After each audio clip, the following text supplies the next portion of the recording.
France Maghreb 2. Bienvenue à tous, ravi de vous retrouver, c'est mercredi aujourd'hui, nous sommes le 4 juillet, c'est parti pour votre LGF, le grand forum, l'émission qui vous parle et qui parle de vous, jusque 18h avec Nargis qui sera avec nous et Hanan Zawani. Bonjour Hanan. Bonjour cher Christophe, bonjour chers auditeurs et auditrices. Comment ça va Hanan? Bah écoute, ça va très bien.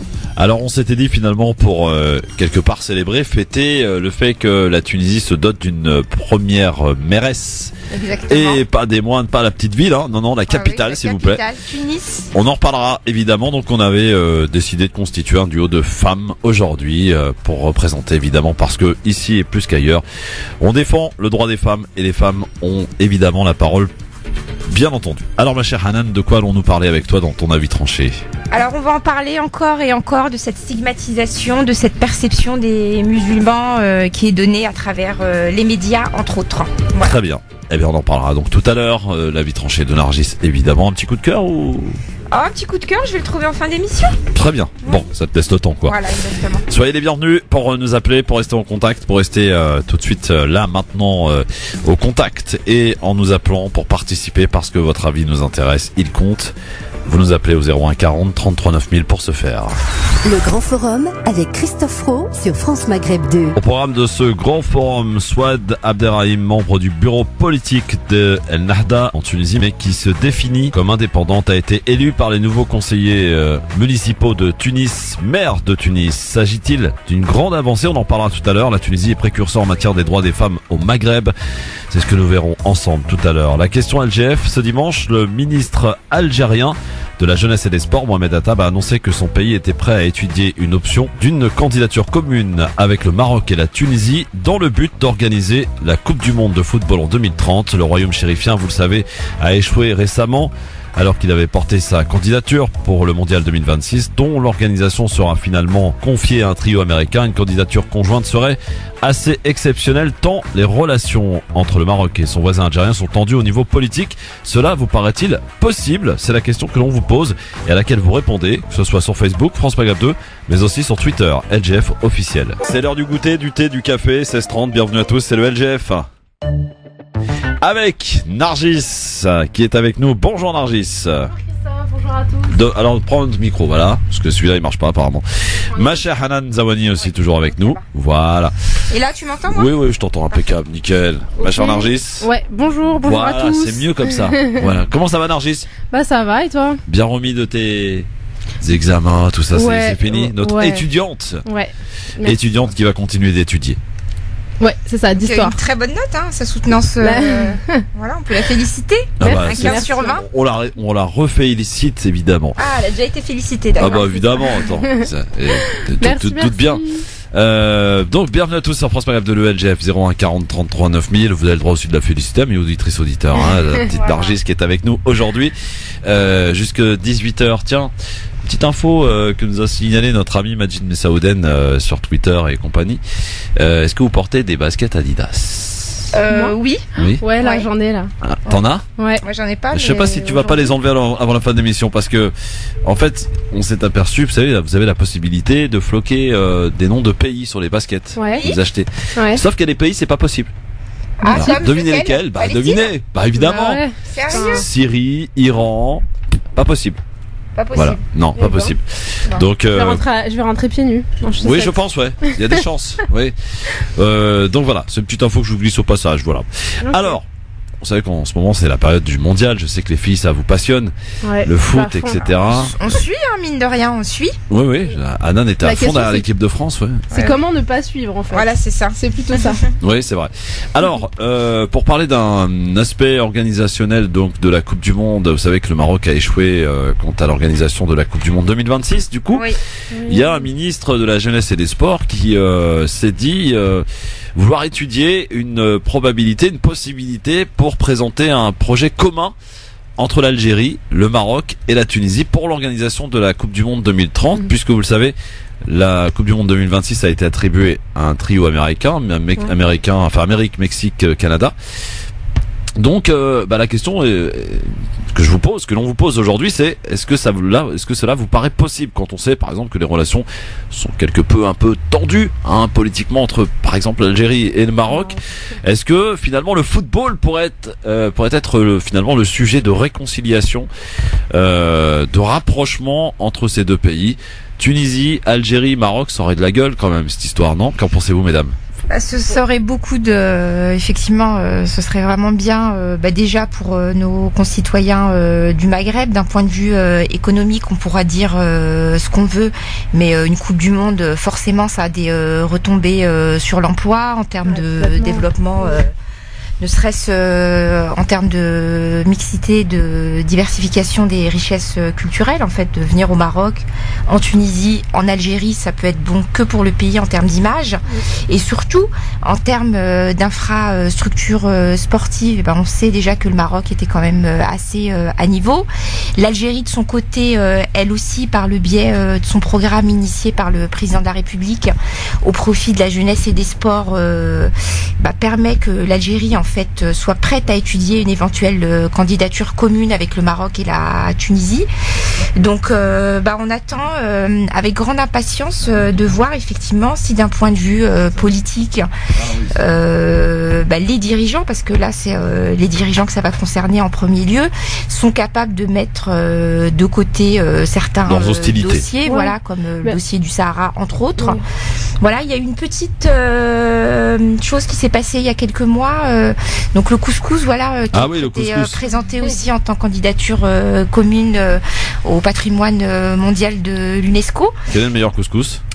Écoute, Algérien. Le couscous, en réalité, c'est une diversité de couscous. Donc, on connaît le couscous au poisson. Oui, ça c'est plutôt tunisien, ça. À l'agneau. Voilà. Donc, il y a différentes manières de cuisiner le couscous. En tout cas, voilà. Ouais. Après le couscous, la Coupe du Monde, ce serait quand même pas mal. Nargis. Mais déjà, l'Algérie, elle avait donné son vote au Maroc. Oui, bien sûr. Donc je pense que déjà, ça c'est un peu révélateur du fait que ce sera éventuellement possible. Et surtout, excuse-moi Nargis, je te coupe. Surtout, il y a eu des remerciements remarqués du Maroc. Voilà, signifiés du Maroc. Voilà. Donc donc je pense qu'il y a déjà un pas qui a été fait dans le sens du foot au moins. Pour le reste de la diplomatie, il y a du travail encore, je pense. Oui. Mais oui, je pense que ce serait possible de au moins présenter cette candidature d'un Maghreb uni, quoi. Alors c'est la question que je vous pose. De chance de le remporter qu'une candidature unie. Voilà. Unique, Ce qui a déploré, c'est qu'il l'ait pas fait avant, qu'ils aient pas eu cette intelligence économique, je dirais. Ouais. Mais bon, vaut mieux tard que jamais. Absolument. En tout cas, vous répondez à cette question. Est-ce que cela vous paraît possible? Sur Facebook, sur Twitter, on va regarder les résultats, ma chère Hanan, dans un instant. Il y a un auditeur qui souhaite féliciter, je crois, Nargis. Samy. Samy. Ouais, salut, tu m'entends? Ouais, je t'entends, ouais. Qu'est-ce qu'il y a, Samy? Ouais, bonsoir. Ouais, je suis en direct? Ouais, t'es en direct, ouais. Ok, bonjour Madame Hanan, ça va, vous allez bien? Bonjour, vous allez bien et vous-même? Ouais, je vous adore, vous me faites vous faites plaisir, franchement. Vous venez d'où? Vous êtes toujours contre moi, mais je l'aime bien aussi en vrai. Vous êtes de quelle ville? Il est de Champigny. Champigny. Champigny. Ouais. En fait, je voudrais dire, la demoiselle, c'est pas en fait qu'elle avait réussi le bac, c'est ça, hein? Non. non, c'est mon mémoire de M1, de Master 1. En histoire, voilà. En histoire. Ouais. Voilà. Peut-être présenter ce que tu as présenté. Ouais, j'ai travaillé sur le mouvement de 88 en Algérie. Ah d'accord, ok. Voilà. Par contre, moi je voudrais revenir sur un sujet. Tu peux la féliciter, t'as le droit, Samy. Samy, t'as le droit de la féliciter. Christophe qui force la main. J'étais dans une autre matrice. En fait, je voudrais moi dire aux gens, même si les gens vous réussissez pas, vous êtes des êtres humains, vous êtes bons aussi. Oui. Évidemment. C'est très bon. On n'arrête pas de dire, ouais Zidane, c'est le meilleur, et l'autre c'est le meilleur, et tatati. Il y a des smigards, mon frère, c'est des gens bien aussi, c'est l'autre gens. Complètement. Il n'y a pas de réussite financière, on est tous des êtres humains, c'est ça que j'avais envie de dire. Il n'y a pas que l'argent, Zarma, l'autre c'est quelqu'un, l'autre c'est toi. Je pense qu'on devrait tous être égaux, s'aimer, et voilà, il n'y a pas de race, il n'y a pas de couleur, il n'y a pas de... figurez-vous que dans la... Il n'y a pas d'arabe, il n'y a pas de chinois, on est tous pareils. Ouais. Faut arrêter de valoriser certains et dire que les autres, alors que les autres, alors Miskin, c'est un smigard qui travaille à la caisse à Franprix, exemple. Excusez-moi d'avoir dit le mot. Oui. Je suis obligé de citer 3 pubs. Monoprix, Carrefour, Auchan. Ouais, stop. Voilà. Ouais. C'est des gens, on les valorise aussi. on est tout le temps en train de dire ceux qui sont fortunés, qui ont réussi, sont mieux que les mesquines. Moi, je suis avec les mesquines. Voilà, exactement. Samy, tu vois, comme quoi, quand tu veux, tu peux dire des choses bien. Hein, Samy? Très bon message, en tout cas. Ouais. Moi, je te respecte, Christophe. Des fois, tu m'envoies balader, mais je suis un mec cool, en vrai. Ouais. Moi aussi. Moi aussi, je suis un mec cool, Samy, t'inquiète. Ouais, tu viens à Champigny, on boit un coup ensemble, on va rigoler. Ouais. Je salue Hicham Terak. Rigoler avec moi, frangin. Moi, je suis pas un mec mauvais. Voilà. Et j'ai un dernier truc aussi à dire. C'est avec Medjahed, je voudrais m'excuser parce qu'il m'a pris pour une mauvaise personne. Medjahed, je suis désolé franchement ce que je t'ai fait. Il a cru que c'était moi le chat alors que c'était pas moi. Ah, c'est pas toi le chat. Donc il m'a dit tu passes plus à la radio dans mon truc. Je lui ai dit Medjahed, excuse-moi frangin, je t'ai fait du mal, je t'adore mon frère. Voilà. Merci Samy, à bientôt. Et désolé Medjahed, et merci beaucoup à tous. Et Madame Hanel, je vous adore. Oui, merci. Elle a un fan. Allez, je vous embrasse. À très bientôt, on t'embrasse fort. Ah, tu vois que toi aussi tu dis meilleur, alors. Voilà. Je croyais que t'étais du côté des mesquines. Ouais, humainement, il a dit humainement, laisse-le. Salut Samy, ciao. Ciao. Ouais, il préfère Hanan, voilà. Bon, il a le droit. Ça me permet de rebondir sur quelque chose d'important. Oui. Est-ce que tu sais, Nargis, que Samy parlait du mot race, des différentes origines des uns et des autres, que dernièrement, en fait, a été effacé donc de la Constitution le mot race. Ah, voilà. Ok. Ouais. Donc une vraie belle avancée. Une belle avancée d'un point de vue théorique, en tout cas une belle avancée. Alors la question du jour, je vous la rappelle évidemment, est-ce que cela vous paraît possible une candidature commune entre l'Algérie, Maroc, Tunisie pour l'organisation de la Coupe du Monde 2030? Vous répondez à cette question, nous appelons au 01 40 33 9000. Et qu'est-ce que ça donne du côté de Facebook France Maghreb 2 et de Twitter LGF officiel Hanan? Alors du côté de Twitter, je te dis ça tout de suite. Oui. Donc les relations entre le Maroc et son voisin algérien sont tendues au niveau politique. Donc une candidature commune vous semble-t-elle possible? Eh bien figure-toi que pour 56% des internautes, c'est oui sur Twitter. Ouais.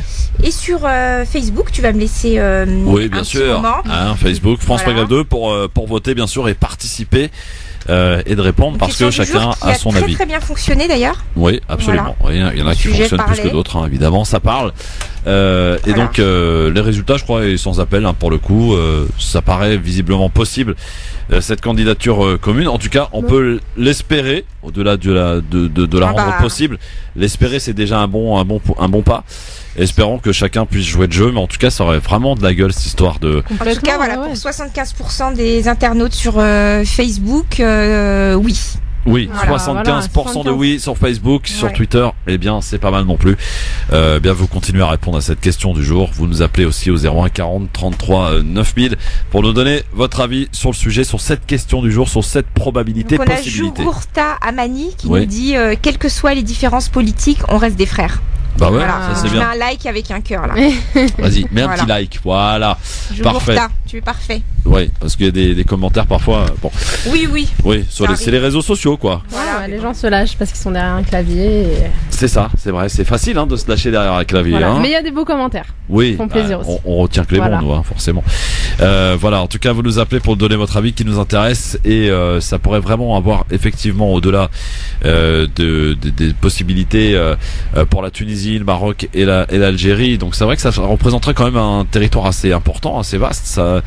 Ça pourrait être, je sais pas si par exemple au Maroc on a quoi, 25 millions d'habitants à peu près. Tunisie combien? Non, par exemple s'il y a un match qui se joue à Casablanca et l'autre à Tunis, ça fait quand même une sacrée distance quoi. Ça a déjà été effectué sur les anciennes les dernières coupes du monde aux États-Unis, je crois notamment, ils avaient des grands des très longs trajets entre les États-Unis, le Mexique et le Canada, c'est pas mal non plus, vous me direz. Oui, voilà. Bon, on va voir ce qu'en pensent nos auditeurs. Allô, bonsoir. Bonjour. Pourquoi je dis bonjour à chaque fois? Bonjour, quel est votre prénom, cher monsieur? Ali. Ali? Ouais, Ali. Bonjour Ali. Tu nous appelles d'où, Ali? Salut. Épinay. D'accord. Qu'est-ce qui se passe, Ali? Moi, je suis pour. T'es pour? T'es pour? 100%. Oh, je suis pour à 100%, moi. Ouais. Ok. On va créer un hymne commun au Maroc, à l'Algérie et à la Tunisie. C'est pas mal. United, ouais. Voilà. Il n'y a pas mieux. Franchement. Bah oui, non, je suis d'accord, Ali. Il n'y a pas mieux. C'est vrai.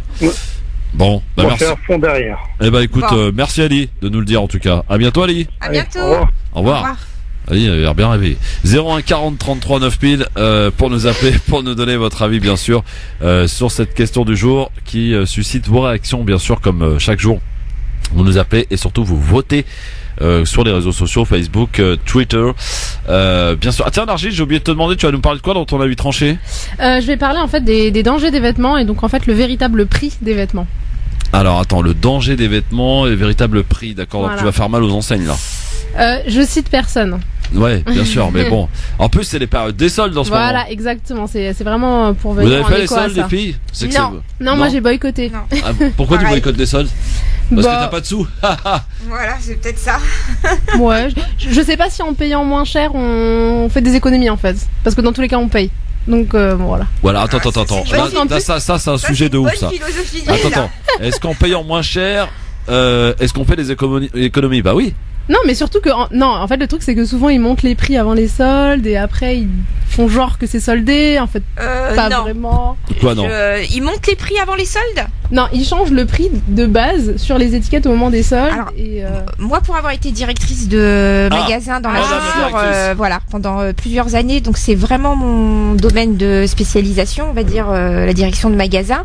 Et on est quand même soumis à une législation qui est stricte. Donc, c'est-à-dire qu'on reçoit une feuille de prix en début de saison. Donc, exemple, une paire de bottines à 199 €. Donc, effectivement, au cours de la saison, par exemple, printemps-été, elle peut être, le prix peut être baissé à 20-30% sur des opérations exceptionnelles. Et quand on arrive en période de solde, on reçoit un nouveau listing avec le prix de base, donc le prix initial du début de saison. Ouais. Et là, en fait, est appliqué le taux de solde, donc 30, 40, 50, 60, 70%. Ça peut même aller jusqu'à 75%. Donc la seule barrière qui est interdite, c'est de vendre à perte. Donc on n'a pas le droit de vendre en dessous d'un certain prix, mais par contre on n'augmente pas les prix juste avant les soldes.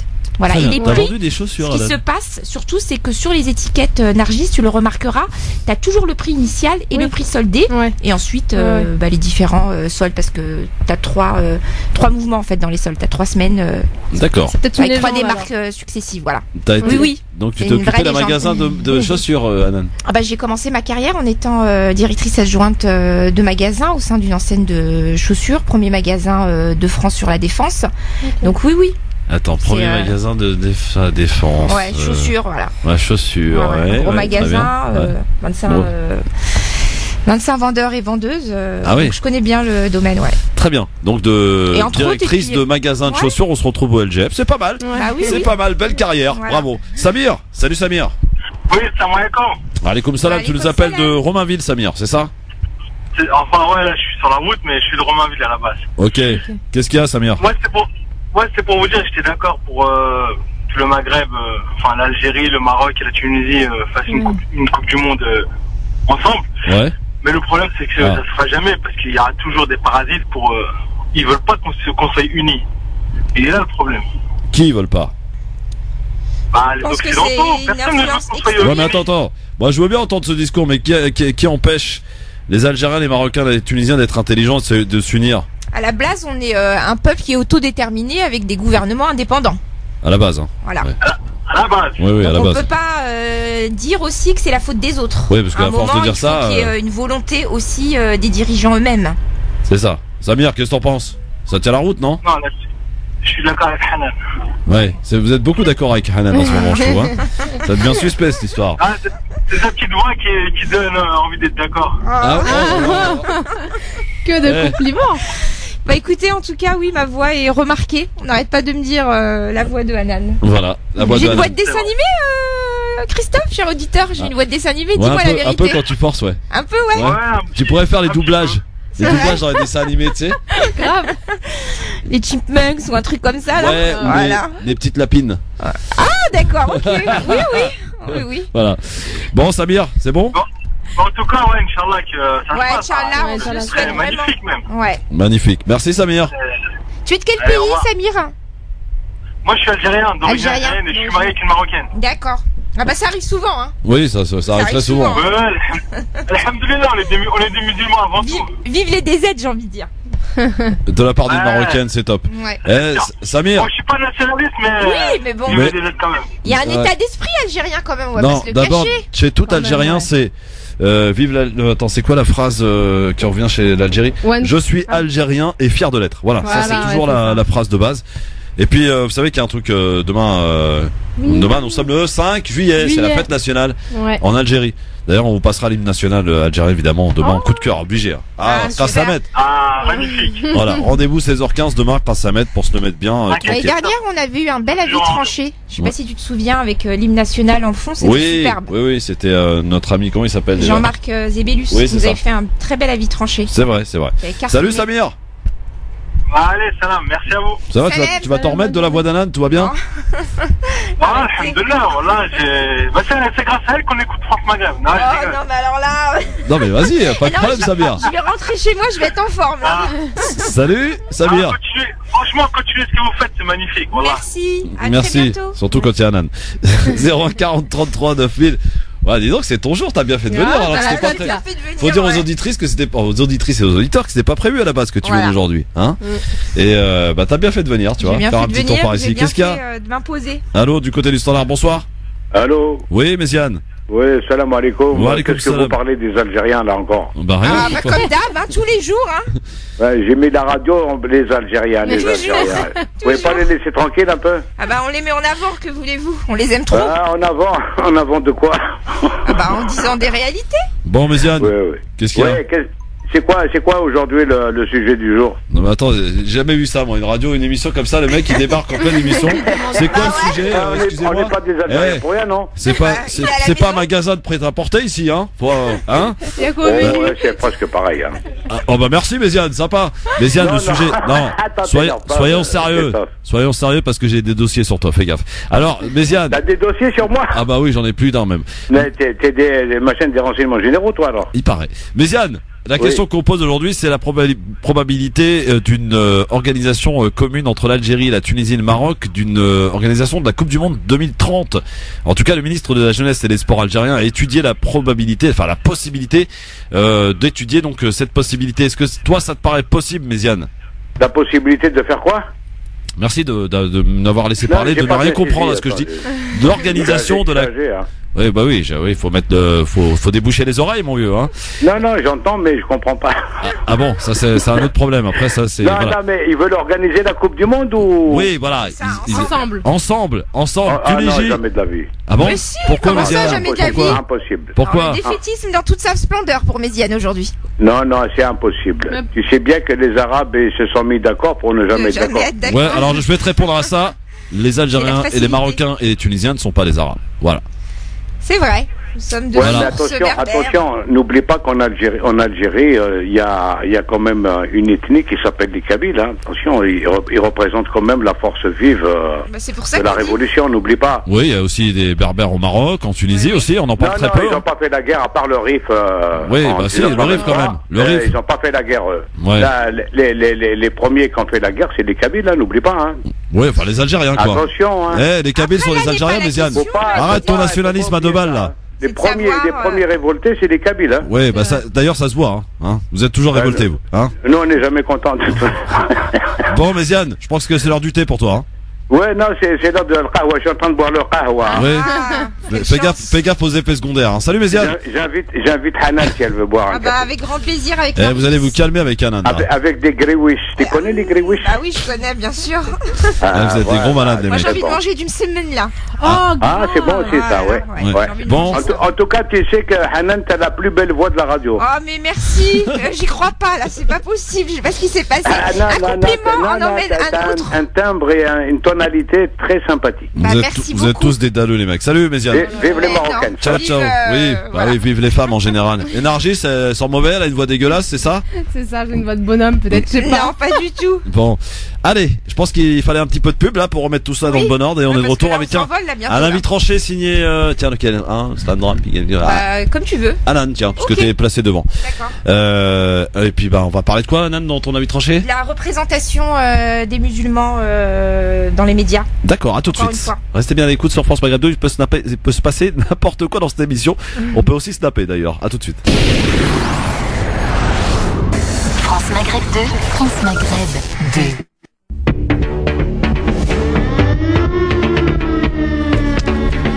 LGF, le grand forum, merci d'être avec nous en direct jusque 18h avec Nargis, c'est celle qui prend le melon, Hanan Zawani. Pas du tout. Jusqu'à 18h, bien entendu. Mesdames, messieurs, bienvenue encore une fois. Alors, en coulisses, oui, qu'est-ce qu'il y a? Voilà, ça parle, ça en coulisses, innove, ça invente des concepts. Oui. Donc, non, il n'y a plus rien à inventer, Hanan. Il n'y a plus rien à inventer? Non. En radio, tout s'est fait, c'est bon, il n'y a plus rien à inventer. On a tout dit. Il y a juste à structurer et à peut-être développer différemment avec sa petite touche personnelle, mais il n'y a plus rien à inventer, tout a été fait en radio. Ah oui.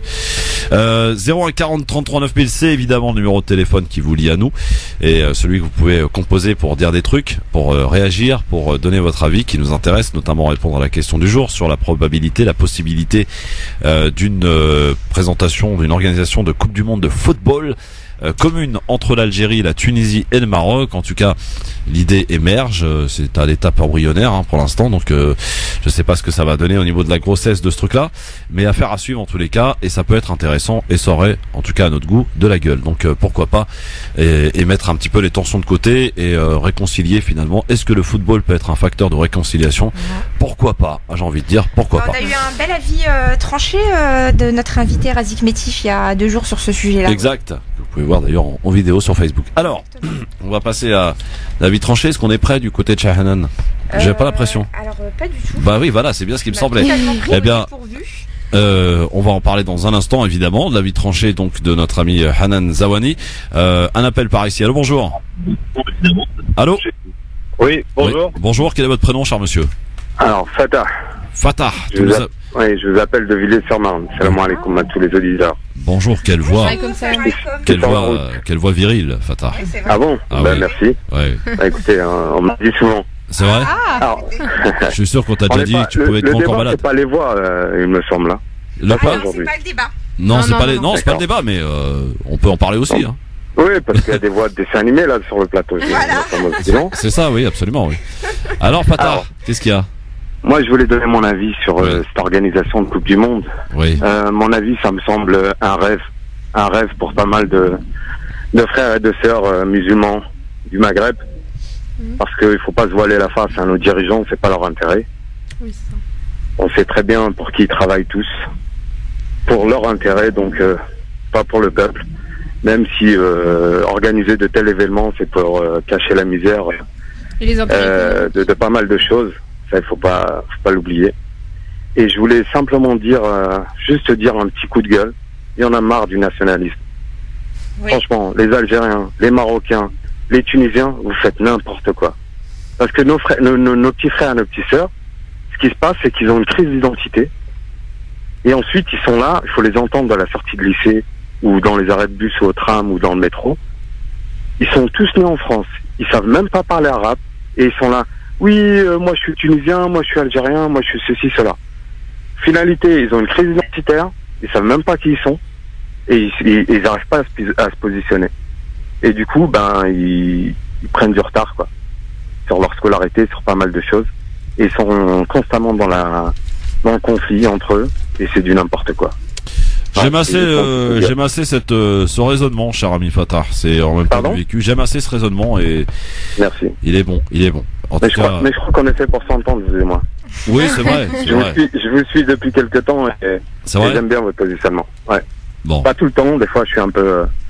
Je me retourne dans ma voiture, il me fait faire des bons, mais j'ai envie d'appeler, c'est la première fois que j'appelle. Ah bah écoutez, j'espère que c'est pas la dernière, Fatah. Hein, j'enregistre le numéro sur mon portable et puis je vous dis à très bientôt. Merci Fatah, merci beaucoup en tout cas. Excellente intervention, à très bientôt. 01 40 33 9000, voilà pour réagir. Les auditeurs de France Maghreb 2 du LGF sont top, au top ils sont évidemment. Bon, merci Fatah en tout cas encore une fois. On est prêt? On est prête. Ah, on est prête? Oui. Enfin, tu es prête. Je suis prête avec mon bon micro. C'est parti pour l'avis tranché de Hanan Zawani Jingle. 5,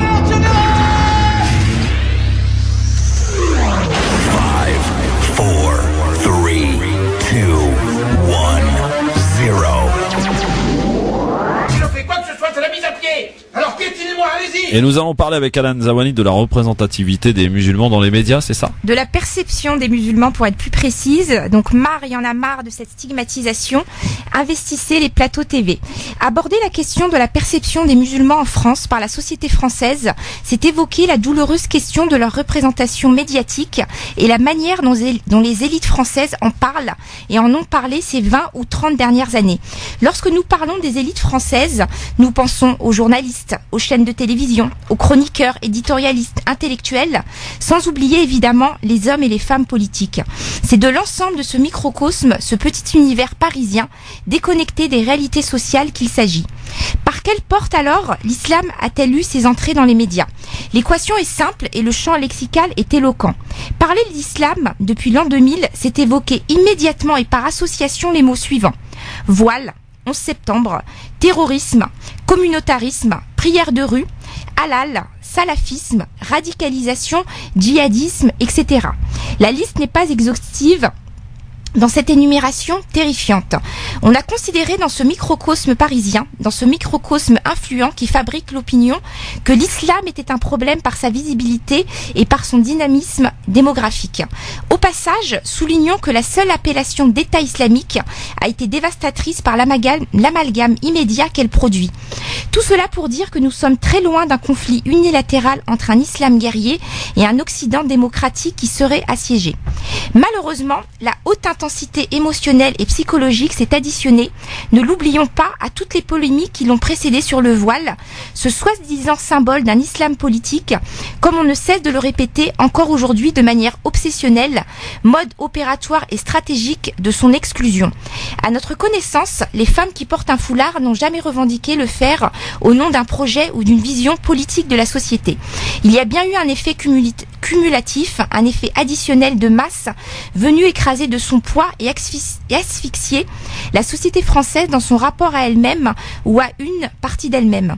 Quant aux musulmans de France, ils se sont retrouvés en première ligne, enfermés en permanence sur ces sujets-là. Alors s'il n'y a qu'une info que vous devez retenir, chers auditeurs, investissez les plateaux télé, investissez dans les plateformes d'expression directe en créant vos propres programmes, investissez les rédactions écrites, on n'est jamais mieux servi que par soi-même, alors portons notre propre voix sans relâche. Donc je vous invite à lire l'article dont sont extraits certains de ces passages sur un média justement qui s'appelle Mizan et Info, une info juste et mesurée.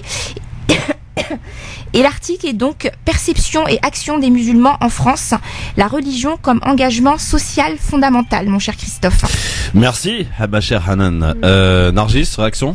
Ouais, je suis complètement d'accord avec ce qu'a dit. Tu peux ne pas être d'accord aussi, hein? Non, mais là je suis d'accord. Ouais. Avec ce qu'a dit par rapport au fait qu'on n'est jamais mieux servi que par soi-même, parce qu'il y en a beaucoup qui soit qui critiquent, soit mais qui font rien en parallèle, et c'est important qu'on investisse aussi pour nous montrer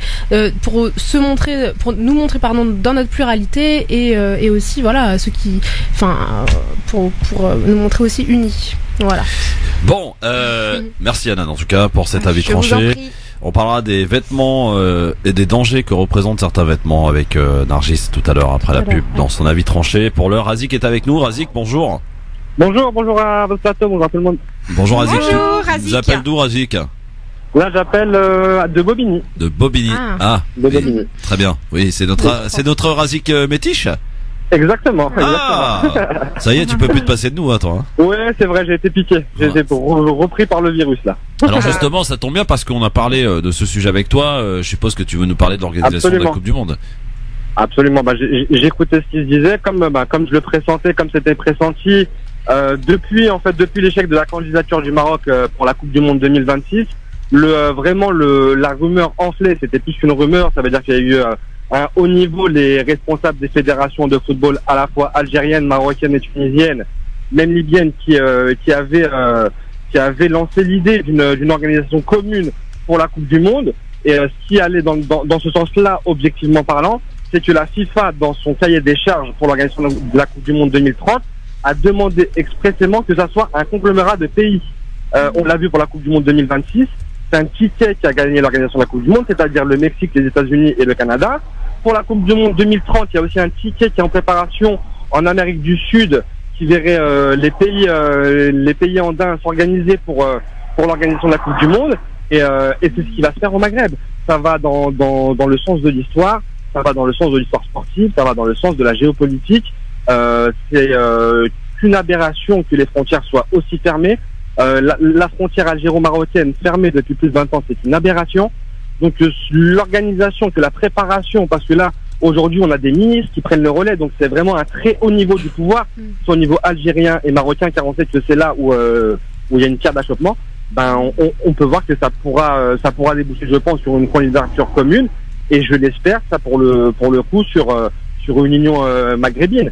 Pour rappel, pour mémoire, l'organisation de l'Union européenne a commencé en mettant en commun du charbon et de l'acier. Donc ils ont mis en commun du charbon et de l'acier, et ensuite ça a donné la CEE, enfin c'était la CECK qui a donné ensuite la CE, qui a donné aujourd'hui l'Union européenne. Aujourd'hui on a même une citoyenneté européenne, où on a une union économique, une union monétaire, où on a vraiment une institution qui a été créée, et on est parti du charbon et de l'acier. Alors pourquoi pas le faire avec du sport? On a envie de tenter le pari, ça va que dans le sens de l'histoire. Ça se tient, Razik, ça se tient. Merci Razik, en tout cas pour ce petit rappel bien utile, historique quelque part aussi. Voilà. S'il fallait un sujet pour réunir tout le monde, écoutez, a priori on l'a peut-être, je dis bien peut-être trouvé. Allez, direction Tunis, c'est la Tunisie. Elle semble avoir elle-même du mal à y croire. Souad Abderrahim est la première femme à enfiler l'écharpe de maire de Tunis, un symbole fort pour la Tunisie.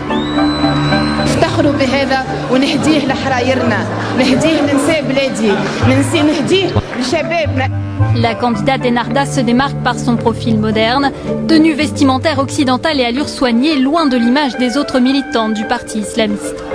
Cette pharmacienne se passionne pour la politique dès ses études où elle est syndicaliste.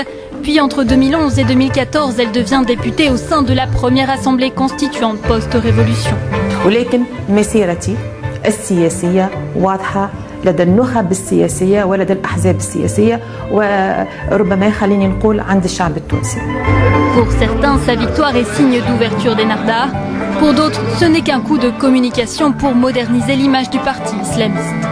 Les conseillers, municipaux, de Tunis ont donc validé cette élection de cette nouvelle mairesse, c'est comme ça qu'on dit d'ailleurs, de Tunis. C'est une femme, une sacrée avancée, une sacrée fierté aussi pour toutes les Tunisiennes, et j'ai envie de dire toutes les femmes du Maghreb.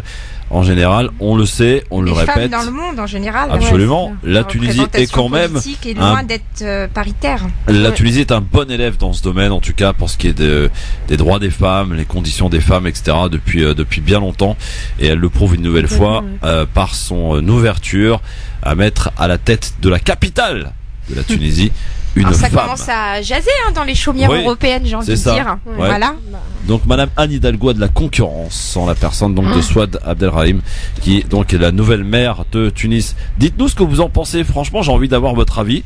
Est-ce que c'est une chose que vous saluez? Est-ce que vous considérez qu'il s'agit d'une avancée? Ou pas forcément, ça soit normal finalement qu'une femme accède à un poste de ce type en tant que maire, pourquoi pas d'ailleurs une présidente d'un pays du Maghreb, un de ces quatre. Bon, les mentalités, on le sait, quand même sont un petit peu hostiles. D'ailleurs, c'est un petit peu en France, comme pareil en France. D'ailleurs, je sais pas si en France, on verra une femme présidente de sitôt. Je ne sais pas. Est-ce que les Français sont prêts? Donc c'est une question de mentalité, en tout cas, quelque part. Une question de personnalité. On a eu, effectivement, en France, on a eu Ségolène Royal, qui, quoi qu'on en dise, on aime ou on n'aime pas, a fait quand même une était candidate. Une campagne présidentielle remarquée et remarquable sur certains points. Après, il s'agit aussi de compétences. Il y a quelqu'un qui m'a interpellé sur Twitter hier quand j'ai balancé l'info en disant c'est bien qu'elle soit arabe, etc. Mais est-ce qu'elle a les compétences? Donc en tout cas, le programme de Souad, c'est un programme qui se veut résolument social. Donc en tout cas, il a eu une portée au sein des citoyens tunisiens. Et encore une fois, c'est un parti conservateur qui est mis qui est mis en avant et qui a battu un candidat de Nida Tounis, le parti au pouvoir. Oui. Après, voilà, plutôt de coalition telle qu'elle est perçue aujourd'hui en Europe. Elle a été, en tout cas, cette élection a été saluée, ou en tout cas l'information a été donnée vraiment sur tous les médias, que ce soit les médias français, à l'étranger, aux États-Unis. Donc un vrai coup de tonnerre. Et par contre, voilà, on commence à voir des polémiques qui remontent à la surface. Ce qu'il faut savoir, c'est que Souad, donc la nouvelle mairesse de Tunis, était une ancienne députée, une militante dès son plus jeune âge, qu'elle a été remarquée effectivement pour un discours qui peut apparaître conservateur aux yeux des Occidentaux, et que là du coup on commence un petit peu à l'embêter sur certaines déclarations qui, précisons-le, sont quand même prises hors contexte, donc notamment sur la position de la femme, sur les droits de la femme, qui selon elle ne devrait pas être aussi étendue. Mais bon, après il y a quand même une constitution qui a énormément avancé en Tunisie et qui est moderne, on peut la saluer. Dès 2014, donc on a mis en avant justement la nécessité d'une égale parité entre les citoyens tunisiens et les citoyennes, d'un point de vue également au niveau des droits de la femme en tant que mère et épouse. Voilà, c'est ça.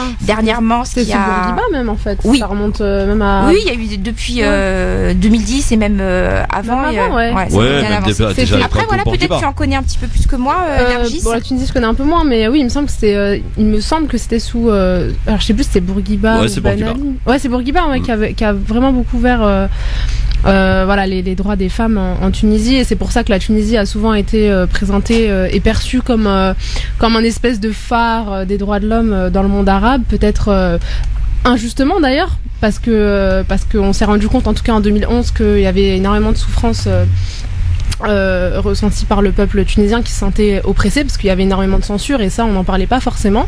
Et en fait justement cette question de la femme a été l'argument principal, en tout cas pour les occidentaux dans la période des années 70-80, pour dire que voilà, la Tunisie était vraiment un pays largement avancé sur la question des droits de l'homme en général, ce qui était faux. Enfin, c'était bien pour les droits des femmes, certes, mais pas forcément pour les droits de l'homme en général. Donc voilà. Bon, Myriam. Bonjour Myriam. Bonjour, vous nous appelez d'où, Myriam? De la Marne. Bonjour à Nargis et à Hanan. Bonjour. Myriam, alors, est-ce que vous saluez cette avancée, une mairesse à Tunis? Écoutez, je salue le fait qu'une femme puisse être élue dans un pays arabe et musulman. Ensuite, on verra, j'ai envie de dire, par rapport à ce qu'elle proposera et ce que ça pourra apporter au peuple tunisien. Exactement. Je téléphonais surtout pour faire le lien avec en lien avec ce que vous étiez en train de dire sur cette personne qui vient de gagner les élections en tant que maire, avec l'avis tranché de Hanan que j'ai vraiment trouvé très bien. Sur le fait que c'est vrai que ces dernières années dans l'actualité, dans les médias, dans tout ce qui est radio, l'image de l'islam c'est tout le temps accolé à certains termes, ce qui fait qu'on est discrédité. Voilà, c'est une image négative qui est véhiculée partout.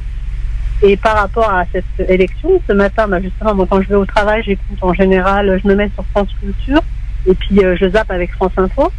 Et c'est vrai que ce matin, je suis tombée sur France Culture d'abord, où il y avait cette information d'une élection d'une femme. Donc au départ, j'écoutais l'information, c'était dit de façon très positive. Et dans la foulée, c'était dénigré en disant que c'était une personne qui était de la mouvance Nahda, qui était en fait un pion des islamistes, et qu'elle avait des propos ou des positions anti ceci, anti cela. Donc j'étais un petit peu attristée que, en fin de compte, dans certaines situations, on soit content qu'une femme puisse avoir des responsabilités, arrive au pouvoir. Et là, en fait, c'était tout de suite l'effet négatif qui était mis en avant. Et je zappe sur France Info. Et là, c'était Éric Ciotti qui parlait des musulmans, du fait qu'il y avait de plus en plus d'écoles coraniques qui étaient ouvertes et qui étaient donc une menace pour la République, et qu'il fallait s'en inquiéter. Donc Myriam, c'était vraiment un discours hyper négatif sur l'islam et je me suis dit on n'en sort pas, c'est toujours la même chose. j'ai envie de vous poser une question. Est-ce qu'on lui a posé la question à Éric Ciotti de s'interroger sur le danger des extrémistes de droite qui ont menacé des musulmans, et visiblement ça ne comporte pas vraiment beaucoup de risques puisque le chef du réseau a été relâché en liberté. Non, je pense que volontairement les journalistes ne vont pas lui poser ces questions qui dérangent et que ça tourne toujours autour de l'islam qui pose problème et on n'en sort pas, c'est ça qui est dommage. Bon, merci Myriam du côté de la Marne. Je vous remercie, je vous souhaite une bonne Vous continuation. êtes où en Marne d'ailleurs, ou à Reims? Alors non, c'est près de Châlons-en-Champagne. Ah ouais, c'est joli, joli. On a été à la mosquée de Reims avec Anan. Ah, magnifique. D'accord, bah oui, on m'a dit que vous étiez passé, j'ai regretté de pas y avoir été. Bah, on a été très bien accueillis. C'est vrai. Ouais. Super bien accueilli. Très bon Merci moment. Myriam. La prochaine fois que vous viendrez sur Reims, je ferai l'effort de venir vous voir. Avec grand Et plaisir. tu ramènes une semaine aussi. Hein. Ouais, c'est vrai, j'en ai une semaine depuis. Merci Myriam, Bon à courage, bientôt. en tout cas, et puis Nardis, en fait, je pense que c'est parce qu'elle est nouvelle dans l'équipe. Et donc, comme Alan, on te souhaite le meilleur pour la suite. Merci beaucoup. Voilà, salut Myriam, à bientôt. Bah oui, c'est la nouvelle et c'est la Bah, Benjamine. c'est la Benjamine. Hein, C'est la Benjamine du groupe. 22, 23 ans, elle est pas tante, moi je trouve. Hein. Ouais, 22 ans.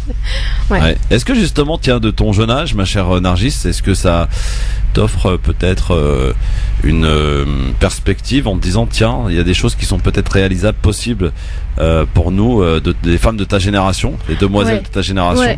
Oui, complètement. Moi, je vois qu'il y a de plus en plus de personnes, pour rebondir c'est sur la vie tranchée de Hanan, voilà, de personnes musulmanes d'origine arabe, mais pas forcément, qui font déjà de plus en plus de hautes études. Je dis pas que les hautes études c'est ce qu'il y a de mieux, mais je dis juste que c'est ce qui malheureusement est le plus valorisé aujourd'hui. Et du coup, oui, ça bouge vachement.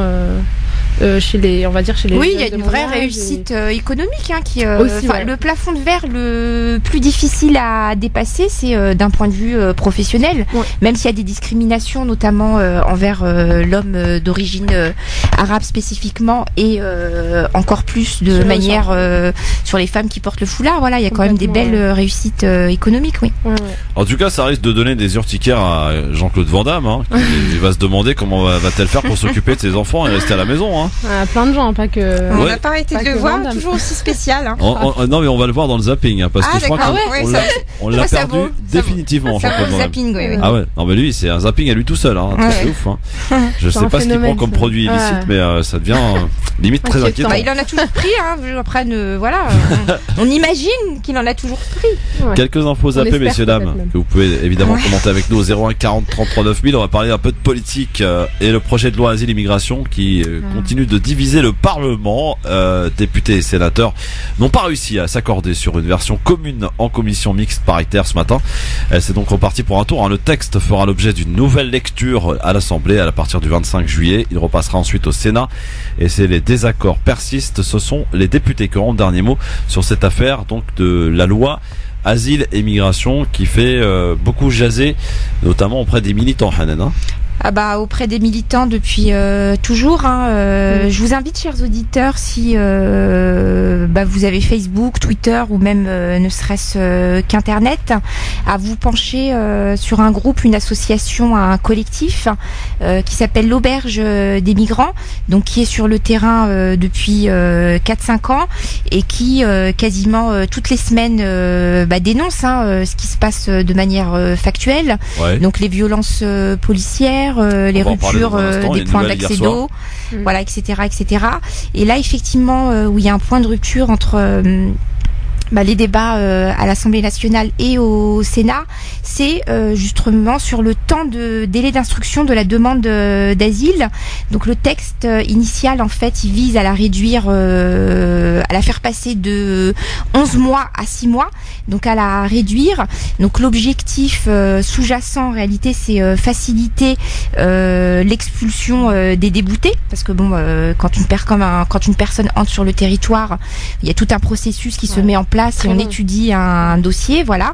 Et du coup, les délais sont de plus en plus longs parce que déjà, il y a eu une arrivée un petit peu plus importante que ce qu'on avait connu dans les 10 années précédentes. Et surtout qu'en face, d'un point de vue administratif, et c'est là où il faut le noter, il n'y a absolument pas assez de moyens. Donc cette rupture, comme je disais, chers auditeurs, chères auditrices, c'est sur le délai de la demande d'asile. Donc l'objectif affiché du gouvernement, c'est même pas un objectif sous-jacent, c'est de faciliter l'expulsion des déboutés et aussi, voilà, le point positif, c'est que ça facilite aussi l'accueil des acceptés. Voilà. Bon. Donc il y aura un aller-retour qui va se faire. Moi, de toute manière, depuis que ce projet de loi a été annoncé il y a déjà quelques mois, on savait pertinemment que voilà. Au final, finalement, c'est l'Assemblée nationale qui va avoir le dernier mot. C'est ça. La République en marche est majoritaire. Donc, de toute manière, le texte de loi passera. Aujourd'hui, il y a une... il court, oui, vraiment. Il court droit dans le mur. Il nous couvre de honte de leur indignité. Parfois, ça va jusque-là. Heureusement que les associations sont là, que les citoyens sont là. Voilà. Pub. Et dans un instant à suivre, avis tranché de Nargis, ainsi que une nouvelle bavure policière hier du côté de Nantes, ce qui a occasionné d'ailleurs des nuits de violence et de heurts avec les jeunes, et le zapping à suivre. France Maghreb 2, France Maghreb 2. LGF, le grand forum avec Nargis, avec Hanan Zawani, elles sont avec nous jusqu'à 18h sur France Maghreb 2. On va parler dans un instant effectivement de ce qui s'est passé du côté de Nantes avec la mort d'un jeune, donc suite à une interpellation policière hier, ce qui a évidemment provoqué une nuit de heurts et de violence dans 3 quartiers de Nantes. Affaire à suivre de très près puisqu'il y a 2 versions qui s'affrontent sur cette affaire. On fera le point évidemment dans un instant avant de passer au zapping, mais pour l'heure, c'est l'heure d'un nouvel avis tranché dans cette émission, moment fort de l'émission du LGF sur France Maghreb 2. Il est signé Nargis. 5, 4, 3,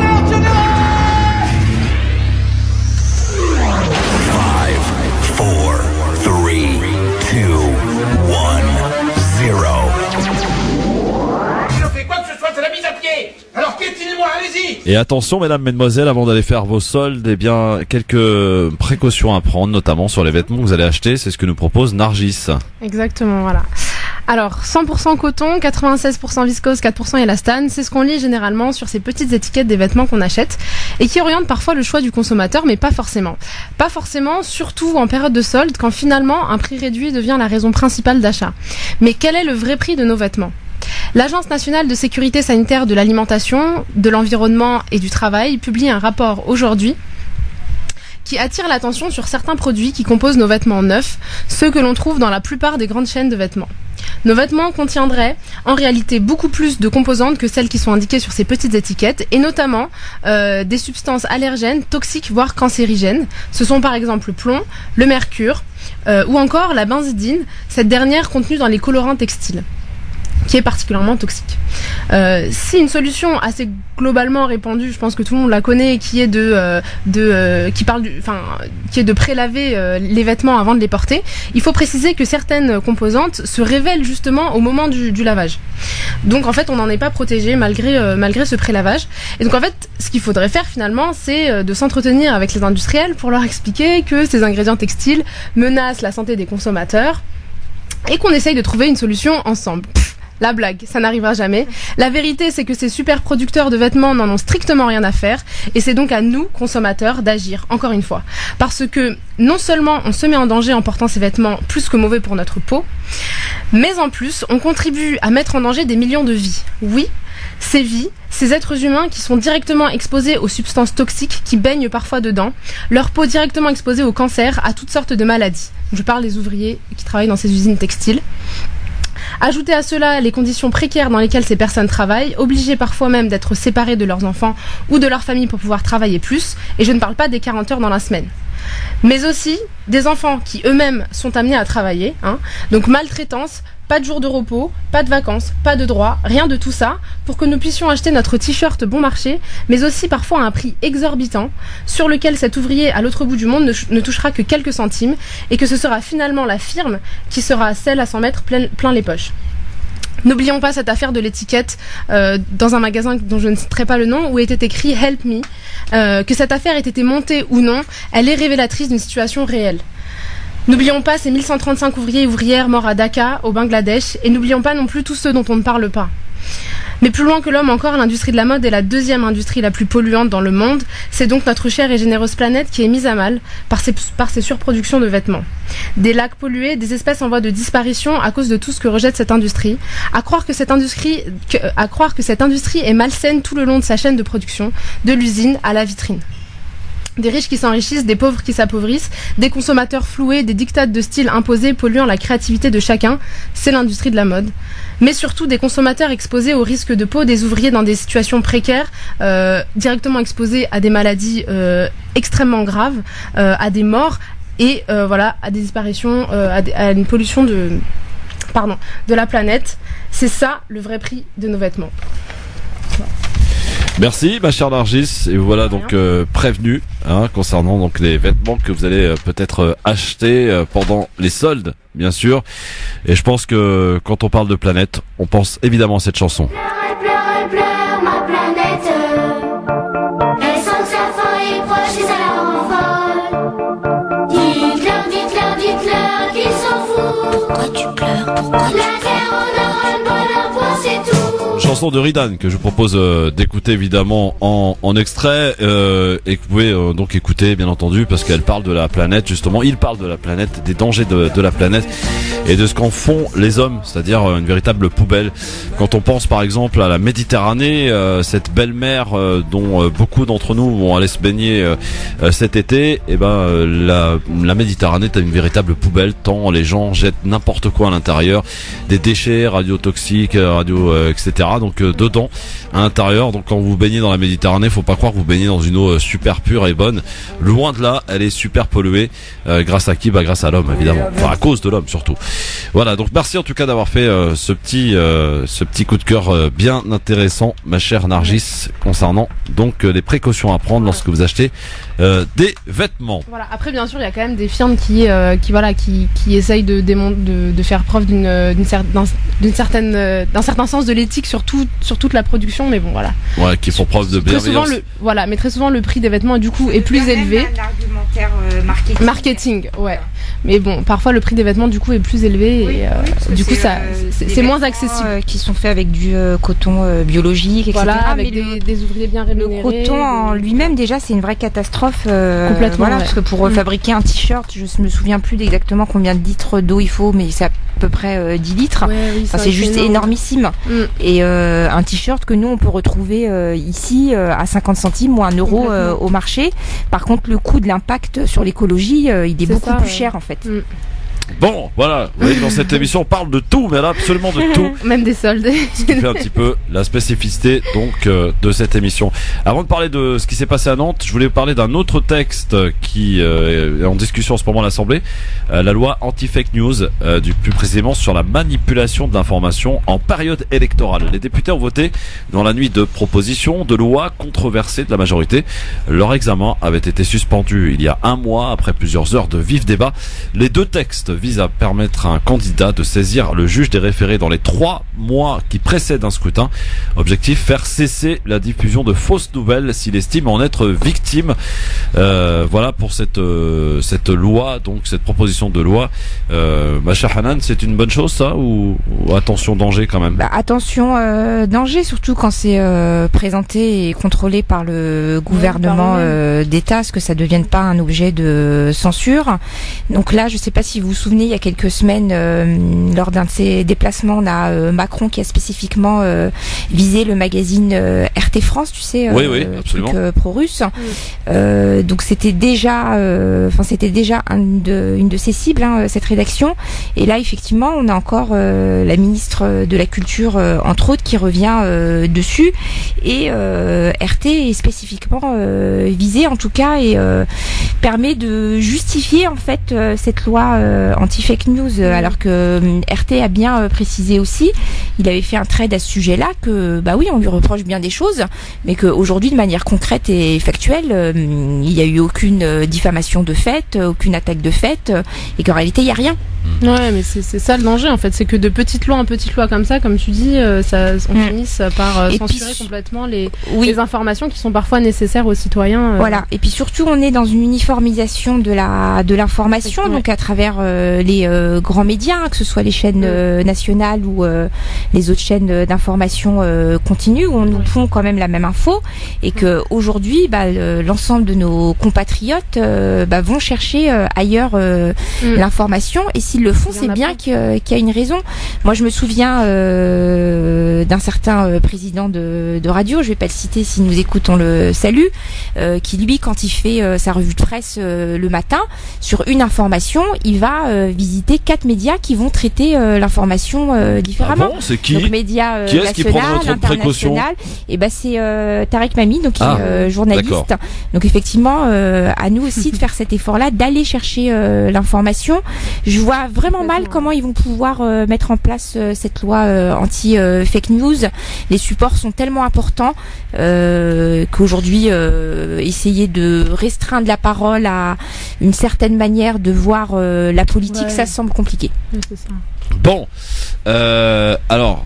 Une actualité en France, évidemment, c'est aussi cette vague de violence. La nuit dernière à Nantes, dans l'ouest du pays. Depuis, les appels au calme se multiplient. La garde des Sceaux, le ministre de l'Intérieur ou encore le président de l'Assemblée se sont exprimés jusque tard hier soir. Une centaine de jeunes ont pris pour cible des bâtiments et du mobilier urbain dans 3 quartiers sensibles de la ville. À l'origine, il y a la mort donc de l'un d'entre eux hier soir vers 20h30 lors d'un contrôle de police qui a mal tourné. Sans attendre, une enquête a été confiée donc à la police judiciaire de Nantes et à l'inspection générale de la police nationale, la police des polices. L'objectif, c'est de faire toute la lumière sur les circonstances dans lesquelles le policier a ouvert le feu sur le jeune, car 2 versions s'opposent. Selon le directeur de la sécurité publique locale, lors d'un contrôle routier, les forces de l'ordre s'aperçoivent que le véhicule qu'elles ont arrêté est sous surveillance judiciaire. Elles décident d'arrêter le conducteur qui aurait alors fait mine de sortir de son véhicule avant de reculer sur les policiers pour prendre la fuite. Un fonctionnaire est blessé à la jambe, un autre se serait servi de son arme pour tirer sur le conducteur qui décédera de ses blessures à l'hôpital. Et puis, il y a la version des témoins de la scène. En reculant, la voiture se serait encastrée dans le mur. Le jeune, bloqué, n'aurait rien pu faire. Pourtant, un policier serait venu lui tirer dessus à bout portant.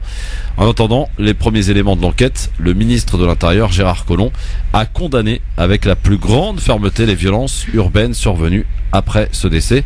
J'ai cherché en vain également à ce qu'ils disent un petit mot sur la mort de ce jeune homme. Rien. Voilà un petit peu donc une nouvelle bavure policière, parce que si tant est que une énième.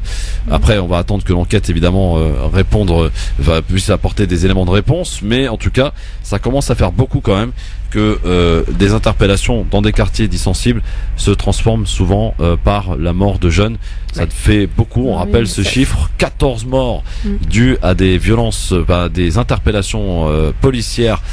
Pour la seule année 2017, ça fait plus d'1 par mois. Ça commence à faire beaucoup. Il serait peut-être temps que monsieur Gérard Collomb, ministre de l'Intérieur, s'interroge sur l'efficacité de ces policiers qui ne leur faisons pas leur procès. Suffisamment formés. Mais est-ce qu'ils sont suffisamment formés? Est-ce qu'il y a les moyens qui sont mis adéquats pour qu'ils puissent travailler sereinement? Là, toutes les questions restent à poser. Surtout que l'arme, ça doit être... Vas-y, non, vas-y. Surtout que l'arme, elle doit être utilisée en dernier recours. Donc, je veux dire, ils ont quand même d'autres moyens de défense que sont le taser notamment. Donc, on peut immobiliser une personne. Donc, c'est vrai, avec un taser, il faut être à une certaine distance pour que ce soit efficace. Mais là, une balle dans le cou, alors que les témoins décrivent une situation où, effectivement, la personne qui a été assassinée refusait d'obtempérer, mais sans violence. Pas de quoi mettre à terre ce jeune homme. Ouais. Après, il faut voir aussi la justice derrière dans ce genre d'affaires, quand même la culpabilité. Général, hein. Oui, c'est ça. Ouais. Et donc c'est ça c'est au-delà de la formation des policiers, c'est aussi essayer de dissuader les policiers par une justice exemplaire, ce qui n'est absolument pas le cas en fait. Donc là, les policiers de toute façon se sentent, j'ai l'impression, se sentent complètement, comme on dit, tout permis et en toute impunité. Certains. J'ai pas envie qu'on passe le procès de la police encore une fois parce que tous, mais ceux qui ne sont faisons pas impliqués aux dans autres ce ces qu'on n'aime affaires. pas qu'on nous fasse à nous-mêmes. Complètement. Et la police, il y a des gens bien qui y travaillent, qui font bien leur boulot. Oui, leur bien travail. intentionnés, etc. On rappelle, comment dirais-je, les policiers sont là pour assurer notre sécurité. Oui, bien sûr. Non pas pour nous tirer dessus. Je parlais vraiment des policiers qui sont impliqués souvent dans ces affaires-là, oui, qui sont acquittés derrière ouais. et qui du coup, je trouve que ça n'aide pas à résoudre cette question-là des violences policières. Et des gens qui sont pas forcément formés, voilà. Que l'on met dans des quartiers difficiles, alors que ça devrait peut-être plutôt des policiers qui ont Après, il y a quand même des habitudes, un conflit permanent entre une certaine population et le corps policier. Représentant l'État. Voilà, c'est quand même des habitudes qui datent même d'avant la guerre d'Algérie, qui se perpétuent. Derrière, c'est aussi des syndicats qui, quand il y a meurtre ou assassinat, on pourra dire ce qu'on veut, en tout cas quand on a un jeune, une jeune, un adulte qui meurt des coups, des bras de la police, derrière ils sont extrêmement protégés. Donc on va revenir sur le combat vérité pour Adama, où effectivement on a une militante hors pair, Assa Traoré, accompagnée de Youssef Brakni, donc chroniqueur au LGF, qui sont vraiment sur le devant de la scène et veulent faire accepter à l'État, en tout cas imposent à l'État d'accepter cette responsabilité et qu'elle soit perçue au niveau des peines. Et on rappelle d'ailleurs cette journée aujourd'hui, importante. on a des personnes qui sont des fois relaxées. Le 21 juillet, n'oubliez pas, du côté de Beaumont, là où a été tué Adama Traoré. On rappelle, la famille Traoré, c'est un mort et 5 frères en prison. Exactement. Voilà. Une censure, ouais. Donc c'est une famille qui vit une véritable tragédie depuis 2 ans, en tout cas pour la maman. Imaginez-vous dans quel état elle se trouve, la pauvre. Bon, allez, zapping, c'est parti. Le grand forum, le zapping sur France Maghreb 2. France Maghreb 2. Alors le zapping, Nargis, Hanan, oui. mine d'incident à Nantes, donc dans 3 quartiers différents, je le disais tout à l'heure, à la suite d'un mort d'un jeune homme lors d'un contrôle de police, effectivement. 2 versions s'affrontent dans les médias, à l'image de ce qui s'est passé, de ce que l'on a vu ce matin dans un reportage de BFM TV. On lui demande de garer son véhicule, puis de suivre les CRS pour être ramené vers l'hôtel de police. Et à ce moment-là, le conducteur entreprend une marche arrière pour se soustraire au contrôle et percute un fonctionnaire CRS. Et à ce moment-là, un de ses collègues qui est en sécurisation du contrôle fait feu avec son arme individuelle. Je tourne ma tête, je vois le policier sans sommation qui tire à bout portant sur le jeune conducteur. Il n'a percuté personne, il n'a percuté qu'une voiture qui est encore là-bas, vous pouvez la voir. De là, ce que j'ai vu, moi, la personne a perdu conscience, sa tête a tapé sur le volant, a fait une marche arrière et a fini dans un jardin. Voilà, pour ce qui est de cette voix floutée, c'est pas moi, hein, c'est nos confrères de BFM TV qui, peut-être pour des raisons d'anonymat, souhaitent rester donc anonyme. Ce jeune homme qui a témoigné, qui dit être témoin de la scène, donc de 2 versions qui s'affrontent pour cette affaire. On a hâte, donc en tout cas, d'avoir lumière également. Puis on salue aussi ceux qui agissent justement dans ce domaine. Il y en a beaucoup. Tu parlais de Youssef Brakni, d'Assa Traoré. On peut parler aussi de gens qui nous tiennent informés parce que c'était pour Yacine aussi. Oui, c'est une affaire différente. Amal Bentoutsi, voilà. Et Siam Asbag aussi, qui fait un bon boulot, il faut la saluer pour le coup. Dans le zapping, et tout à fait autre chose, pardon, c'est une évasion spectaculaire de Reda Faïd. La ministre de la Justice, Nicole Belloubet, doit-elle démissionner? La question lui a été posée ce matin chez nos confrères d'RTL. Voici ce qu'elle dit. Non, pas du tout. Je pense que c'est vraiment pas le bon moment. Nous sommes face à une situation qui est grave. Je crois qu'une évasion hors norme comme celle qui s'est produite, c'est un événement grave. Il faut réagir non pas avec des postures comme je peux l'entendre parfois, mais au contraire avec calme et avec fermeté. C'est ce que j'essaie de faire. Le calme, c'est la mission d'inspection qui a été lancée. La fermeté, ce seront les réponses qui devront être prises, y compris, je l'ai dit, en termes de sanctions, si cela est nécessaire. Il va de soi que je suis entièrement responsable de ce qui se passe dans mon administration, mais ce n'est pas moi, à titre personnel, qui prend ces décisions. Nous avons plusieurs centaines de détenus particulièrement signalés, c'est-à-dire un régime particulier de détention. Il est évident que ce n'est pas moi qui décide du régime de détention de chacun de ces détenus. Alors Nicole Belloubet dit un peu tout et son contraire dans cette interview de RTL. Elle dit qu'elle assume, enfin qu'elle prend elle est responsable, mais qu'elle n'est pas responsable en l'occurrence juste derrière. Donc on n'y comprend pas grand-chose. Est-ce qu'elle doit démissionner selon vous, Nargis et Hanan? Est-ce que parce que là il y a quand même une grosse faille dans cette histoire. Redouane Faïd qui a pu digne d'une scène d'un film s'évader à bord d'un hélicoptère. On a eu d'ailleurs le témoignage à la radio ce matin du pilote qui a été pris en otage par le commando, frappé, qui est tombé à terre, voilà, perdu conscience quelques secondes. Donc Nicole Belloubet, là, est-ce qu'elle assume vraiment les responsabilités pour le coup? Non, elle a pas l'air d'assumer, mais je pense que par contre, faudrait qu'elle se mette, enfin, peut-être remettre en question son administration, oui, certes. L'administration pénitentiaire, oui, elle a à remettre en question depuis des dizaines d'années. Donc là, d'un point de vue sécuritaire, ce qui apparaît sur cet établissement pénitentiaire, c'est que le filet de sécurité à cet endroit-là où a pu atterrir l'hélicoptère a pas été dressé. En réalité, n'a jamais été dressé, et que par ailleurs, on a des responsables de cet établissement pénitentiaire qui avaient signalé cette défaillance sécuritaire. Donc voilà. Donc pas de chance, je dirais, pour Nicole Belloubet. Comment il s'appelle déjà? Comment il s'appelle Redouane Faïd. Redouane Faïd a profité de l'opportunité. Voilà, maintenant à vous de l'attraper. Est-ce qu'elle va démissionner pour ça? Non. Aujourd'hui, je vais pas dire que pour un oui ou pour un non, on appelle à la démission d'un ministre. Non, elle doit mettre en place. Là, il y a eu une défaillance. Elle corrige la défaillance. Maintenant, c'est trop tard. Bon. Dans le zapping, il y a un petit tour chez nos confrères de CNews, un débat houleux chez CNews avec Daniel Obono qui a clashé un militant d'extrême droite au sujet de quoi? Des migrants, évidemment. Vous savez même que les passeurs mettaient uniquement dans le réservoir des bateaux de quoi sortir tout juste des eaux territoriales libyennes, parce qu'ils savaient qu'aussitôt après les bateaux étaient pris en charge. Ce qui est irresponsable, c'est qu'ils étaient en lien direct.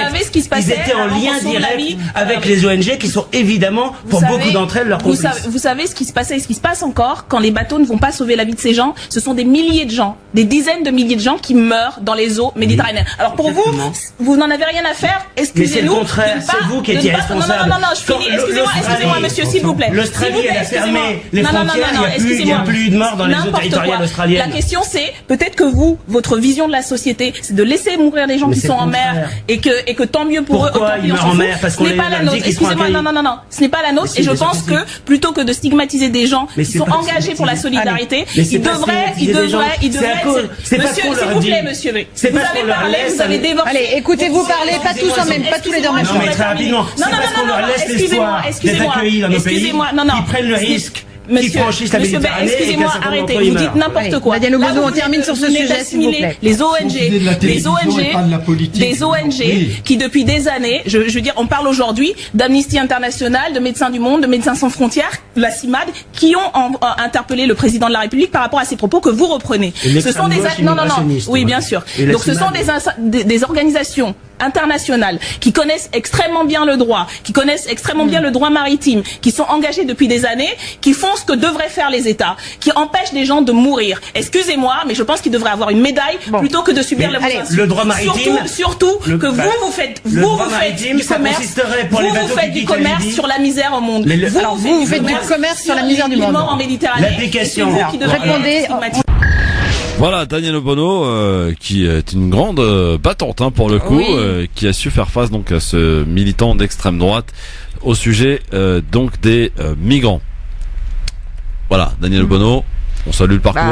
Daniel Obono, on salue en tout cas son franc-parler. Elle a toujours été sur le devant du front bien avant l'adoption par l'Assemblée nationale. Elle a toujours dit effectivement que cette loi asile-immigration a été une honte pour la France. Après, ce qui saute à l'œil ou plutôt à l'oreille, en tout cas ce qui nous interpelle, c'est qu'on la laisse absolument pas parler. Voilà. C'est clair. Alors, dans le zapping aussi, tiens, pour détendre un peu l'atmosphère, l'équipe 21 et dans l'émission de Estelle Denis, on vous présente le mégalo du jour. Zlatan Ibrahimovic, qui est aujourd'hui aux États-Unis, joueur de foot au Los Angeles Galaxy. Alors ça, vous savez que depuis hier soir, on a accueilli une nouvelle star du sport à Los Angeles. C'est LeBron James qui jouera avec les Lakers. Regardez le tweet de Zlatan. Maintenant, LA a un dieu et un roi. Bon, le dieu, c'est Zlatan. Hein. Ouais, Zlatan qui fait du Zlatan. Il fait du Zlatan, quoi. Zlatan, voilà. Ouais, c'est toujours ça. Hein. Voilà, donc Zlatan toujours pareil. Alors maintenant, je vous demande, s'il vous plaît, de sortir les décodeurs parce que je crois qu'on a définitivement perdu un certain Jean-Claude Van Damme. Écoutez plutôt, si vous comprenez quelque chose, faites-moi signe. Hein. Il y a des gens qui disent ça parce qu'ils ont un second cycle, c'est-à-dire qu'à 45 ans, ils meurent, hein, oui, ils meurent. Et il récrée une autre personne. Ça s'appelle les phénix. Mais là, c'était pour me protéger. D'accord. Mais quand je l'ai dit, peut-être que j'étais dans un état. Second. Non, pas second, un état d'état à ce moment-là. Bon, je sais pas si comme moi, mais vous avez absolument rien compris. Oui, comme d'habitude. C'est du Jean-Claude Van Damme. Voilà. Pour terminer, tiens, un anniversaire d'une star, hein, donc de la chanson, de la comédie, Madame Lynn Renaud, qui fêtait ses 90 ans au pied de la Tour Eiffel. Il y avait quelques personnalités, y compris la première dame de France. Elle nous est familière, une présence presque rassurante quand Lynn Renaud fête ses 90 ans, c'est bien sûr un événement. Ils étaient nombreux à se presser autour de la chanteuse hier soir à Paris au pied de la Tour Eiffel. On pouvait y croiser à cette soirée Muriel Robin, Pascal Obispo, une ministre aussi et même une première dame. Vous l'aviez aperçue et vous la voyez à l'image, Brigitte Macron, pour une déclaration d'amour sur LCI à Lynn Renaud. Lynn, on l'aime tous. Elle est dans notre cœur. C'est une femme audacieuse, une femme libre. C'est une femme qu'on aime tous profondément. Voilà pour l'anniversaire de Lynn Renaud qui a été salué donc par Madame Brigitte Macron, la première dame de France. Allez, dans un instant, un bon Libertad, il fallait bien ça pour terminer cette émission. Ah oui, les coups de cœur aussi à suivre. Ah oui, absolument. Juste après la pub.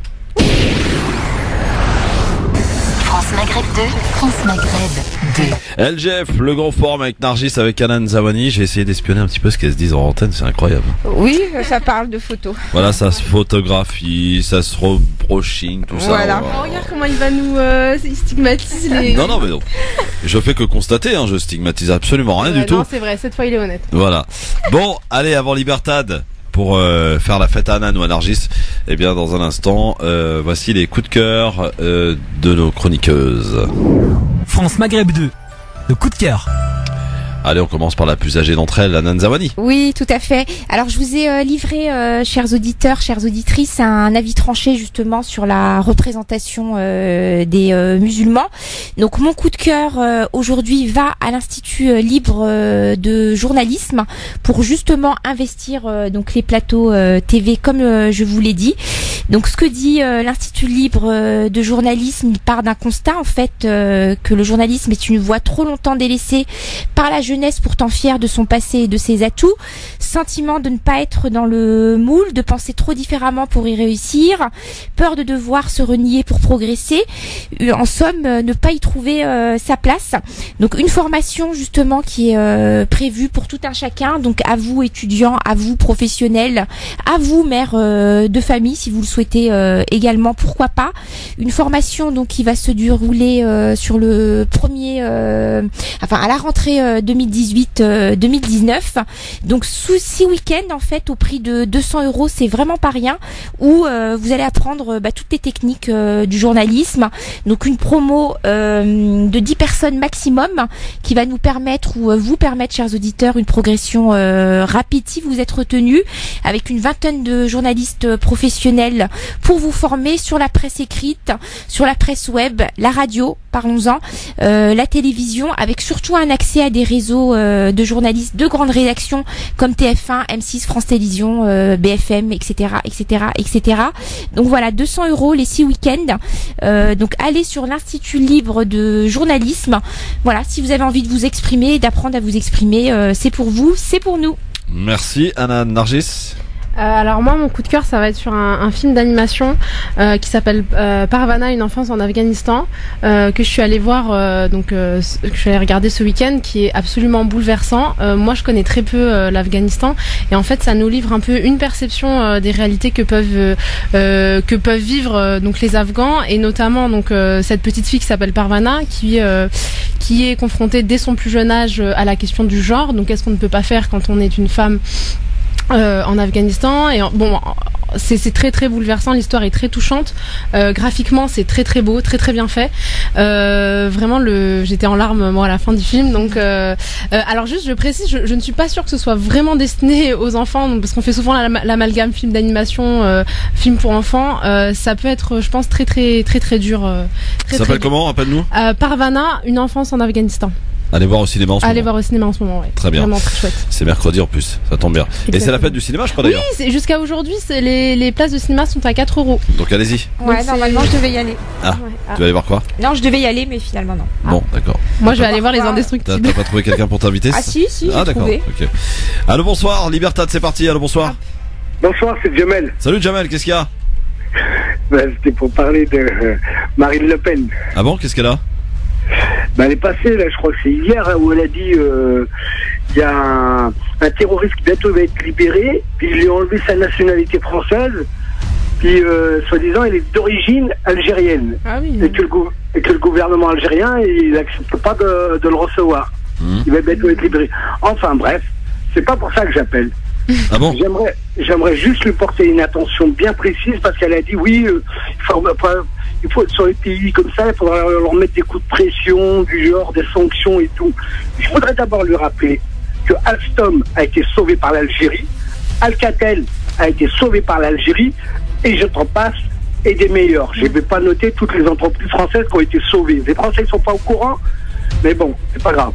Moi, ce qui m'intéresse, c'est le premier de tous les terroristes. C'est Jean-Marie Le Pen qui a participé au génocide, qui à l'époque se vendait d'avoir un couteau de SS où plein d'Algériens ont été égorgés avec ce couteau. C'est un reportage qui a été diffusé il y a à peu près entre 15 et 20 ans. Et moi, j'ai encore de la mémoire. Merci Jamel. J'aimerais juste lui dire que tous les Chaouis d'Algérie sont d'accord de recevoir le soi-disant terroriste, j'en sais rien moi. Mais à condition qu'elle livre son père, parce qu'il a été condamné à la peine de mort en Algérie par contumace. Et on attend toujours ce terroriste de Jean-Marie Le Pen. Voilà. C'est ton avis, Jamel. Ouais, voilà. Donc que tu viens de nous livrer, un peu énervé là, par la sortie de Marine Le Pen. Donc dans Libertad 01 40 33 9000, c'est le moment d'appeler. Allô, qui est là? Oui, bonjour. Vous savez qu'on parlait de vous tout à l'heure. tout à l'heure, docteur. La jeunesse, là, mesdames. Voilà, bonjour. Donc je vais me résumer. J'y réponds cette fois-ci à votre question, monsieur Christophe. Moi, je suis heureux que les peuples du nord d'Afrique, vous appelez le Maghreb, peuvent s'unir sur le foot. Mais le régime royal marocain n'a pas obtenu une seule voix de la Ligue arabe. Les 22 ont voté en blanc sauf pour le les Qatar. États-Unis. Sauf l'Algérie. Sauf l'Algérie. Non, le Qatar aussi. Et pas le Qatar parce qu'ils sont en conflit, et la France. Oui. Et la France, donc, absolument. Voilà, donc, mais ça n'a pas passé parce que tous les autres sont des vassaux des Américains. Donc c'est politique le foot, monsieur. Absolument, on est d'accord. On est d'accord là-dessus, et vive les peuples, parce que les peuples, ça reste les peuples. Qu'il y a de régimes de rois, de présidents, mais il ne faut pas compter sur la Ligue des Arabes. Voilà ce que j'ai à vous. Merci, docteur. Et je vous félicite de votre berbérité. Voilà. Merci beaucoup. Merci. À bientôt, docteur. Allez, une petite dernière, un dernier. Oui. 01 40 33 9000. Vous décrochez votre téléphone, vous parlez. Allô, bonjour. Salut. Salut. Salut Youssef de Drancy. Ah, Youssef. Qu'est-ce qu'il y a, Youssef? Par rapport à la Coupe du Monde 2030, là. Ouais. Moi, je te dis que ça va être en Chine. Hein. En Chine? En Chine? Ouais. Et pourquoi? Parce que le président chinois, en ce moment, il mène une politique en faveur du foot. Il veut la Coupe du Monde en 2030. D'accord. Et quand les Chinois ils veulent quelque chose, ils vont l'avoir. Hein. Alors j'avais posé la question à un spécialiste du foot, savoir effectivement si les équipes chinoises étaient au niveau par rapport au niveau des équipes mondiales. Et apparemment ils sont en train d'investir massivement sur le foot. Non, mais c'est pas donc d'ici une dizaine d'années, oui, on aura certainement peut-être une grosse équipe chinoise qui, avec beaucoup de moyens financiers, va pouvoir s'acheter des internationaux. Et en plus ils sont en train de faire un tour de la Chine justement pour former les jeunes et faire des repérages en fait. Allez, une dernière, bonjour.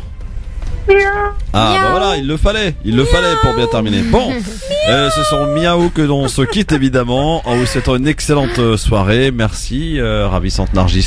Merci à toi, merci aux auditeurs. Hein. Et merci la belle Anan. Merci beaucoup Nargis, ravi de partager cette émission avec toi encore une fois. Donc tu as quelqu'un pour aller au cinéma hein, parce que sinon il y a tous les mecs qui vont appeler là. Bah oui, j'ai quelqu'un mais j'y vais pas ce soir, je vais chez ma mère. Elle part au Maroc demain, tiens. Ah bah oui, forcément. Voilà. Bah bon voyage à la maman Zawadi. Oui. Voilà. Bon voyage. On va retrouver sa terre. Ouais. Ouais. Merci Nargis, merci Anan. Et demain, autre config, autre chroniqueur, Yasser Louati, Nadia Lazouni et Alissa Rigui. Grosse équipe là. Et un spécial foot vendredi parce que oui, c'est l'équipe de France qui jouera son 8e de finale face à l'Uruguay. Et on sera là pour commenter le match à notre manière, vous faire vivre. Parce que la France va s'arrêter de vivre, hein. 16h vendredi, notez-le bien, voilà. On va jouer au foot et on va être derrière l'équipe de France. Vous savez qu'il y a un tweet dégueulasse qui est paru la semaine dernière d'un certain Henri Delesquen qui a dit l'Afrique n'est pas éliminée puisque l'équipe de France joue encore. Voilà. Bah, c'est vrai qu'il y a beaucoup de personnalités d'origine africaine, mais après, ce qu'il y a à mettre en avant, c'est le fait qu'ils soient français. Oui, non mais pour lui, non, ils sont pas français. Hein. Non, même un peu trop de noirs et d'arabes sur le terrain. Ah, c'était un peu trop. C'est bien pour ça que ça pose problème. Ça pose problème. Quand il y en a un, ça va, mais quand il y en a deux... les équipes de l'époque de Platini, c'est fini, cher monsieur. Voilà, c'est ça. Allez, bonne soirée à tous. Marine Guerel, elle est là. Et pour le flash de 18h, normalement, à 18h03. Bonsoir Marine. Bonsoir à tous. Ce coup de théâtre la semaine dernière, Jonathan Daval est revenu sur ses aveux et nie désormais avoir tué son épouse Alexia. Jonathan Daval est à ce jour mis en examen pour meurtre sur conjoint. Placé en détention provisoire, il est incarcéré à la prison de Dijon. Mercredi dernier, il a été entendu pour la 3e fois depuis sa mise en examen par le juge d'instruction et c'est à ce moment-là qu'il est revenu sur ses aveux. Les parents, la sœur et le beau-frère d'Alexia Daval ont été convoqués ce matin pour une audition classique de partie civile. Une conférence de presse est prévue à 20h. Des affiches ont été collées à Paris avec des photos de victimes de l'attentat du 13 novembre et le message « Non au rappeur Medine au Bataclan ». Il y a quelques semaines, la droite et l'extrême droite avaient réclamé l'annulation du concert du rappeur à cause, selon eux, de sa complaisance à l'égard de l'islamisme radical et certaines familles de victimes s'étaient aussi opposées à ce qu'il se produise dans cette salle. Une association de victimes des attentats du 13 novembre a condamné aujourd'hui l'utilisation de portraits de victimes pour une campagne d'affichage contre le cancer de Médine. L'usine Lactalis de Cran en Mayenne, au cœur de l'affaire de lait infantile contaminé au salmonelle fin 2017, va reprendre sa production de poudre de lait infantile sans commercialisation pour le moment. Le service Autolib est mort, les candidats se bousculent pour occuper l'espace bientôt laissé libre par le service de voitures électriques en libre service dont le contrat a été résilié. Renault compte ainsi déployer au total quelques 2000 véhicules électriques d'ici à la fin 2019. Football et 48 heures de pause pour les joueurs. Prochain rendez-vous vendredi après-midi 16h. Ce sera le rendez-vous des Bleus face à l'Uruguay pour une qualification en demi-finale. Un match auquel ne participera pas Blaise Matuidi. Le milieu de terrain est suspendu.